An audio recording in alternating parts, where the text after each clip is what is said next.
ভোটের আগে অ্যাকশন মোডে রাজ্যপাল। সোমবার সকাল 11:30 নাগাদ রাজ্যপাল আসেন বাসন্তীর গাগরামারি গ্রামে। সেখানে গত কয়েকদিন ধরে তৃণমূল এবং নির্দলের মধ্যে অশান্তি লেগে রয়েছে। আক্রান্ত হয়েছেন বেশ কয়েকজন। সেই সমস্ত সন্ত্রাস কবলিত এলাকায় সাধারণ মানুষদের সাথে কথা বলেন তিনি।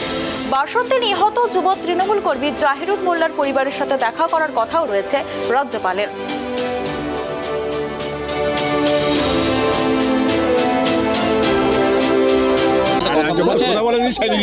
কি বললেন? বলছে তোমাদের কে মেরেছে না মেরেছে ওরা যাচ্ছে তোমাদের কাছে জানিয়ে দিয়ে, ওরা তো হুমকি দিচ্ছে খুব। আর এই যে আপনাদের বিষয়টা পুলিশকে জানানোর জন্য বলেছেন, অসুবিধা হলে ওনাকে ফোন করতে বলেছেন? হ্যাঁ, আর এই যে আজকে তাই গিয়ে ঘুরে এসে মার থেকে যাই সকাল ওরা কি নাম, তোমার নাম কি? আমার নাম পুলিশকে তো বলছে আর উল্টে আমার নাম রশিদা সর্দার। আমারুল সর্দার আমার ছেলে।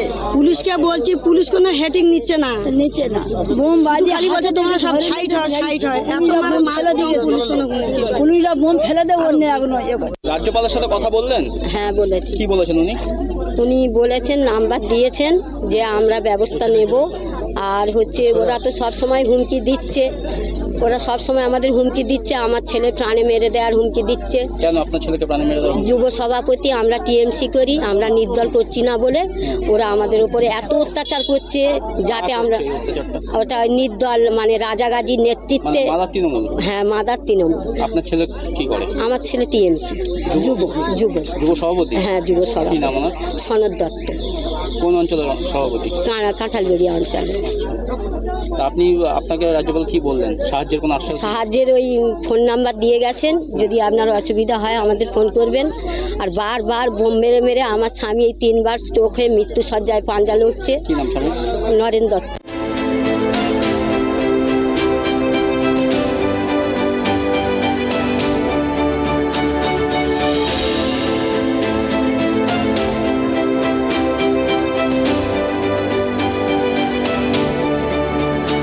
বাসন্তীতে পৌঁছলেন রাজ্যপাল সিবি আনন্দ বোস। এদিন তিনি পৌঁছে মৃতর পরিবারের সাথে কথা বলেন এবং তাদের পাশে থাকার আশ্বাস দেন।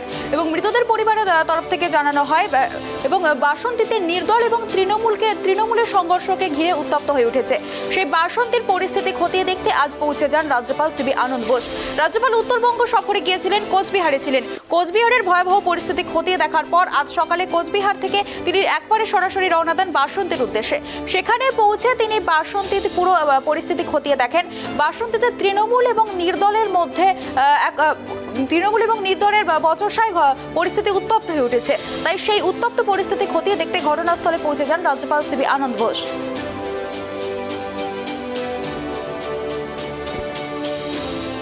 বাসন্তীতে পৌঁছে গেছেন রাজ্যপাল সিবি আনন্দ বোস। তৃণমূল এবং নির্দল প্রার্থীদের মধ্যে যে বচসা তার জেরে উত্তপ্ত হয়ে উঠেছে বাসন্তী। আজ সেখানেই পৌঁছালেন রাজ্যপাল সিবি আনন্দ বোস।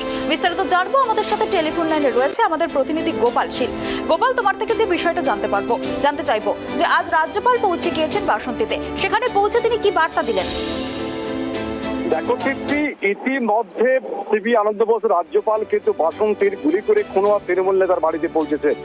সব থেকে আনন্দের বিষয় যেটা বলতে পারো, তাদের পরিবারের পাশে দাঁড়িয়ে সান্ত্বনা দেবার পর এলাকার মানুষের হাতে তিনি লাড্ডু বিলি করেছেন। যেটুকু তোমার জানা আছে, গুলিবিদ্ধ হয়ে খুন করা হয়েছে এই তৃণমূল নেতাকে বলে তৃণমূলের দাবি।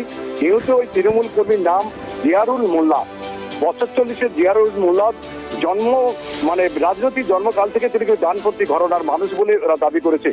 এর বাড়ি দক্ষিণ 24 পরগনার বাসন্তী থানার ফুলমালঞ্চ এলাকায়। স্থানীয় পুলিশ সূত্রে আমরা যেটুকু জেনেছিলাম সেটা তোমাকে জানিয়ে রাখি তৃপ্তি, শনিবার সন্ধ্যার সময় ওই ব্যক্তি বাড়ির অদূরে একটি ফাঁকা জায়গাতে দাঁড়িয়েছিল। তখন কয়েকজন দুষ্কৃতী তার কাছে এসে গুলি চালিয়ে পালিয়ে যায় বলে অভিযোগ। কয়েক রাউন্ড গুলি চালানো হয় তাকে লক্ষ্য করে, যার মধ্যে একটা গুলি কিন্তু তার মাথায় লাগে। গুলির আওয়াজ শুনে আশেপাশে লোকজন বাইরে বেরিয়ে আসে, দেখে পড়ে রয়েছে জিয়ারুল এবং মাথায় গুলি লেগেছে। এলাকার এই যুব তৃণমূল কংগ্রেসের কর্মী হওয়ার সঙ্গে সঙ্গে এলাকার প্রচুর মানুষ এই এলাকায় দৌড়ে আসে। সঙ্গে সঙ্গে তাকে ক্যানিং হাসপাতালে নিয়ে যাওয়া হয়।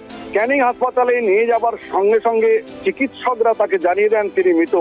এই নিয়ে রাজনীতি এলাকায় প্রচুর পরিমাণে তোলপাড় শুরু হয়ে যায় এবং এই তোলপাড়ের সঙ্গে সঙ্গে যেটুকু জানা গেছে, আইএসএফরা যতই তারা মুখে বলুক তারা গুলি করেনি, সেখানে কিন্তু দেখা গিয়েছে শাসক দলে যারা রয়েছে বারবার দাবি করতে থাকে আইএসএফরাই গুলি করেছে।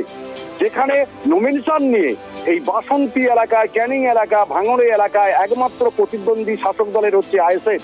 আর আইএসএফ এর আসার পরেই যত অশান্তি সৃষ্টি হয়েছে বলে ইতিমধ্যে বিভিন্ন জায়গার শওকত মোল্লা, আরাবুল থেকে আরম্ভ করে বাসন্তীর বিধায়ক শ্যামল মন্ডল তিনি বারবার জানিয়েছেন যে আইএসএফ থাকার জন্যই কিন্তু এলাকায় গন্ডগোলের সৃষ্টি হয়েছে। আর এই গন্ডগোলকে কেন্দ্র করে কিন্তু পাল্টা চাপানোত্তর ইতিমধ্যে চলছে।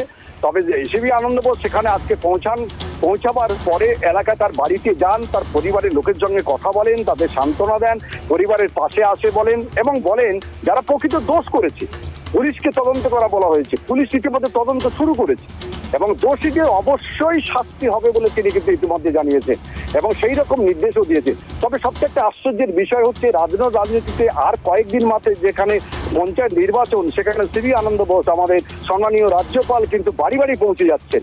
যারা খুন হচ্ছে কোনো দল বিচার কোনো কিছু নয়, তিনি তাদের বাড়িতে যাচ্ছেন, তাদেরকে সান্ত্বনা দিচ্ছেন। এটা কিন্তু এই এলাকার মানুষ এটি ভালো চোখে দেখছেন এবং কয়েক হাজার মানুষ দলমত নির্বিশেষে সিবি আনন্দ বোসকে দেখার জন্য উপস্থিত হয়েছে। গোপাল, একটা বিষয় তোমার থেকে যেটা জানতে চাইবো যে রাজ্যপাল সিবি আনন্দ বোস পৌঁছেছেন এবং ওই বাসন্তী এলাকার তৃণমূলের যুব সভাপতির মা তিনি অভিযোগ করছেন যে তার ছেলেকে রীতিমতো হুমকি দিচ্ছে নির্দল প্রার্থীরা। তো ওই পরিবারের সাথেও কথা বলেন রাজ্যপাল, তো তিনি তাদের উদ্দেশ্যে কি বার্তা দিয়েছেন? একদম তিনি ওখানে যান, ওখান থেকে আমি আগেই বলেছি এখানে দলমত নির্বিশেষে প্রচুর মানুষ উপস্থিত হন। সেখান থেকে একটা অভিযোগ উঠে আসে, তার মাকে বারবার হুমকি দেওয়া হচ্ছে, হুমকি দেওয়া হচ্ছে এবং শাসক দলের লোকজন তাকে হুমকি দিচ্ছে। এটা আসে যাবার পর তিনি তাদের সঙ্গে কথা বলেন, তিনি বলেছেন প্রশাসনের সঙ্গে কথা বলছি, এখানে হুমকির কোনো ব্যাপার নেই। বিভিন্ন ধরনের মানুষ তার ভোটাধিকার প্রয়োগ করার তার যেমন অধিকার রয়েছে, সেই অধিকার যাতে তার লঙ্ঘন না হয় এবং সুষ্ঠুভাবে ভোট দিতে হয় পারে সে ব্যবস্থা তিনি করবেন প্রশাসনের সঙ্গে কথা বলে। ধন্যবাদ গোপাল আমাদেরকে এই বিষয়ে বিস্তারিত জানানোর জন্য। আবারও জানিয়ে রাখি, বাসন্তীতে পৌঁছে গিয়েছেন রাজ্যপাল সিবি আনন্দ বোস। তিনি মৃত তৃণমূল কর্মীর পরিবারের সাথে কথা বলেন এবং তাদের পাশে থাকার আশ্বাস দেন এবং তিনি যারা হুমকি দিয়েছে বলে অভিযোগ করেছে তাদের পরিবারের সাথেও কথা বলেন এবং তিনি জানান প্রশাসনকে জানানো হয়েছে এই বিষয়ে সমস্ত ব্যবস্থা নেওয়া হবে এবং দোষীরা অবশ্যই শাস্তি পাবে।